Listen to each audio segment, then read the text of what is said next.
L-Aġenzija Internazzjonali ta' Kreditu, Creditreform Rating, affermat mill-ġdid ir-rating ta' A+ għal pajjiżna u kkonfermat li l-prospetti ta' dan ir-rating huma stabbli. F'rapport li ħarġet din l-Aġenzija Ġermaniża, magħrufa li l-esperti tagħha jarblu l-ekonomiji tal-pajjiż mingħajr ma jħarsu lejn wiċċ ħadd, dwar Malta qalet li fl-aħħar snin pajjiżna kellu rekord ta' tkabbir ekonomiku li huwa ferm akbar minn dak fiż-żona Ewro. F'dan il-kuntest l-esperti rimarkaw għar-reżiljenza tal-ekonomija ta' Malta li din tirrifletti d-diversifikazzjoni tas-setturi ekonomiċi. Fil-fatt, fir-rapport Creditreform innotat kif minkejja l-pandemija sansitra kien hemm numru ta' setturi fil-qasam diġitali li tejbu l-operat u dħul.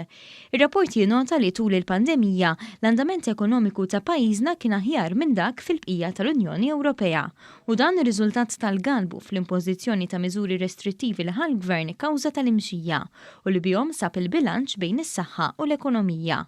L-esperti Ġermaniżi nnutaw ukoll l-għajnuniet li tal-Gvern Malti lil poplu tiegħu u għalhekk f'roddin l-għajnuna bħal Covid Wage Supplement li salvat l-impjiegi, is-sena d-dieħla Creditreform qed bassar li jkun hemm irkupru ekonomiku b'saħħtu.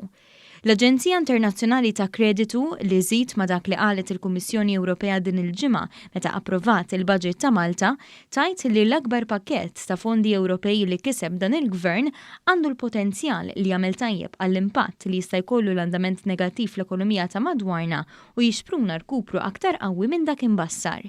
L-esperti Ġermaniżi ma ħarsux biss lejn l-aspett ekonomiku, iżda anke lejn it-titjib li għamlet l-amministrazzjoni tal-Prim Ministru Robert Abela fil-governanza u fit-tisħiħ tas-saltna ta' dritt. Element importanti ieħor wara l-għażla li jiġi affermat ir-rating ta' pajjiżna hija l-kwalità għolja fil-qafas istituzzjonali, saħħu l-esperti barranin li nnutaw ukoll kif il-Gvern huwa impenjat li jkompli jaħdem favur is-saltna ta' dritt u jsaħħaħ il-ġlieda kontra l-ħasil tal-flus.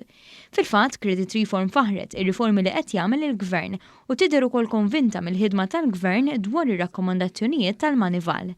L-esperti Ġermaniżi huma konvinti wkoll li l-indikaturi fiskali se jitjiebu. Dan fil-waqt li nnutaw li minkejja żieda fid-deficit, il-qagħda finanzjarja tal-Gvern xorta hija waħda tajba, tant li skont ir-rapport tal-Creditreform il-qagħda finanzjarja tajba tal-Gvern se tkun il-bażi għall-irkupru ekonomiku f'waqtu.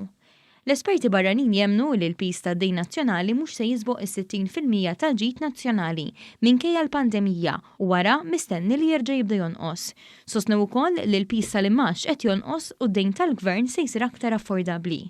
Fis-qarrija l-Gvern innota li r-rapport pożittiv ta' Creditreform huwa t-tieni ċertifikat pożittiv li ngħata l-Gvern Malti f'ġimgħa waħda wara dak tal-Kummissjoni Ewropea li kellu kliem ta' tifħir għall-baġġett tal-Gvern u l-miżuri ekonomiċi ta' fejda li tħabbru fih biex ikomplu jsostnu lill-familji u n-negozji f'pajjiżna.